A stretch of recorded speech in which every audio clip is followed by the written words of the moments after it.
নমস্কার বন্ধুরা, তনুশ্রীজ কিচেনে আপনাদের সবাইকে স্বাগত। আজ আবারও চলে এলাম আরও একটি নতুন রেসিপি নিয়ে। আজ আমি বানাবো চালতার চাটনি।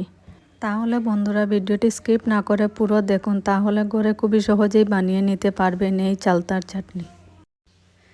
চালতার চাটনি বানানোর জন্য এখানে আমি দুটো চালতা ছোটো ছোটো করে এভাবে কেটে নিয়েছি। এবার একটি কড়াই বসিয়ে কিছুটা জল দিয়ে গরম করে নেব চালতাটাকে সিদ্ধ করার জন্য।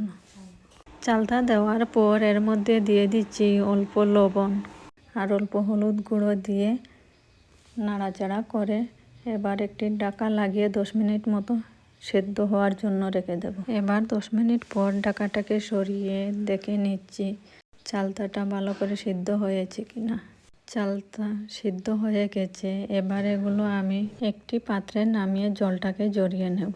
চালতার জল আমি ঝরিয়ে নিয়েছি। এবার একটি কড়াই বসিয়ে এর মধ্যে দিয়ে দিচ্ছি 1 চামচ মৌরি, 4টে শুকনো লঙ্কা। এবার এগুলোকে অল্প নাড়াচাড়া করে এর মধ্যে দিয়ে দিচ্ছি 1 চামচ রাঁধুনি বাকর। এবার এগুলোকে কালি কড়াইতে হালকা ভেজে নেব। মশলাগুলো ভাজা হয়ে গেছে। এবার এগুলোকে নামিয়ে নেব। সেদ্ধ করা চালতা থেকে কিছুটা চালতা একটি গ্রাইন্ডার বাটিতে দিয়ে দিচ্ছি। গ্রাইন্ডার বাটিতে দেওয়ার পর অল্প জল দিয়ে এগুলোকে আমি 1-2 বার মতো গুঁড়িয়ে নেব। খুব বেশি গুঁড়াবো না, তাহলে পেস্ট হয়ে যাবে। 1-2 বার গুঁড়িয়ে নিলেই থেতো করার মতো হয়ে যাবে।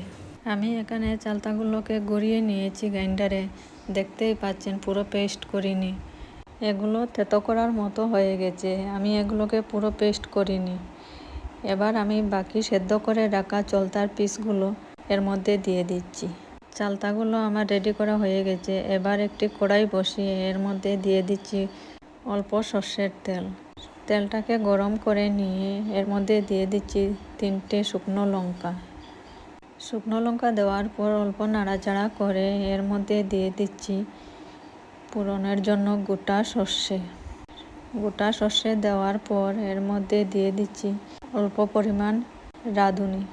দেওয়ার পর ফোড়নটা লাল হয়ে গেছে। এবার দিয়ে দিচ্ছি সেদ্ধ করে রাখা চালতাগুলো।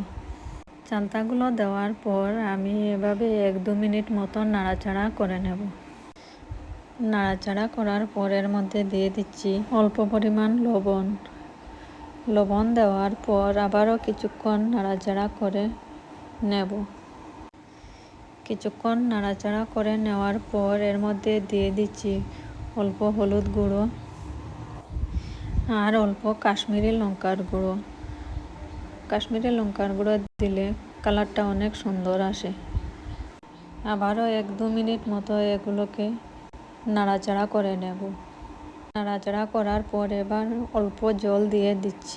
জল দিয়ে আবারও এগুলোকে নাড়াচাড়া করে ভালো করে মিশিয়ে নেব।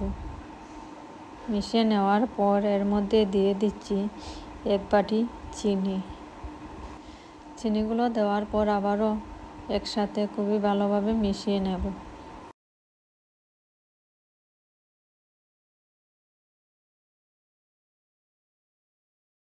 মেশানো হয়ে গেছে।